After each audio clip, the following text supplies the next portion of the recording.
unang stage comedy sa Pilipinas. Kalimitan, slapstick. Gumagamit ng facial expressions at ilang sound effects para mas maging nakakatawa ang mga banat. Sa vaudeville, nadiskubre ang tambalan ni na King of Comedy na si Dolphy at si Panchito. Dahil patok ang kanilang pagpapatawa noong 1940s, sumahimpapawid sa radyo ang kanilang tambalan. Pero sa pagpapatawa, mas marami, mas riot. Ang kanilang costume, malabonjing. Pinintahan din nila ang kanilang mukha ng bigote. At naglagay ng art paper sa ngipin para magmukha silang bungal. Sila ang Mama's Boys.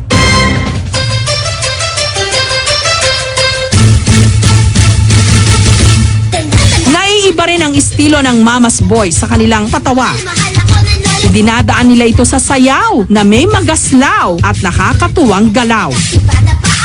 Sa pagitan ng bawat step ng sayaw, may acting at batuhan ng mga linya mula sa mga pelikula. Hayop! Ay, sino? Hayop! Sino?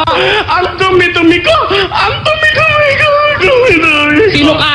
Maricel Soriano, dahas, ginahasa siya doon. Hayop! Hayop! Ang dumi-dumi ko! Ang dumi-dumi ko! Ang dumi-dumi ko!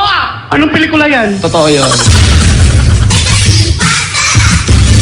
Ang gimmick ng Mama's Boys, bentang-benta sa mga fiesta. Ang ganda mo panoorin ang saya-saya. Ang daming pumapalakpak kasi magagaling nga silang lahat. Sa bawat performance, 300 piso ang karaniwang naiuuwi ng bawat miyembro. Sapat lang daw pangkain at pagpapatahi ng costumes. Purpose lang naman talaga ng grupo namin simulat sa pool, yung makapagpasaya kami ng tao. Makita lang namin silang tumatawa, pinapalakpakan kami dun, masaya na kami, panalo na kami sa ganun.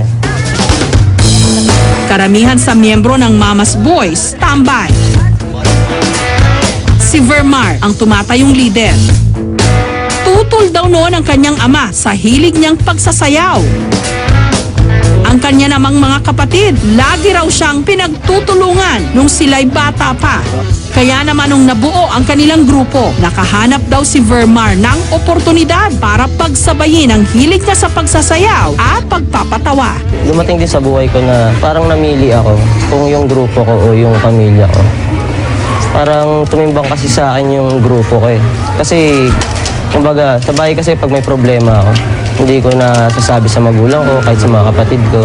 Sinasarili ko lang. Pero yung nabuo ko yung grupong to, kahit maliit na problema, nasasabi ko sa kanila. Kung kailangan ko umiyak sa harapan nila para masabi ko lang yung problema ko, nasasabi ko. Sa mga malalaking syudad katulad ng Metro Manila, hindi man dama ng marami ang kahalagahan ng mga fiesta. Sa mga malalayong probinsya, ito pa rin ang nagbibigay saya at katuwaan. Ikaw, tao ka ba? Naninuguro lang. At habang may mga nagpapatawa sa entablado, ang mga problema nalilimutan kahit panandalian lang. Pero mag-DMRC? Kompleto yun. Asan? Goiter, Manas, Hayuma, Kataraga.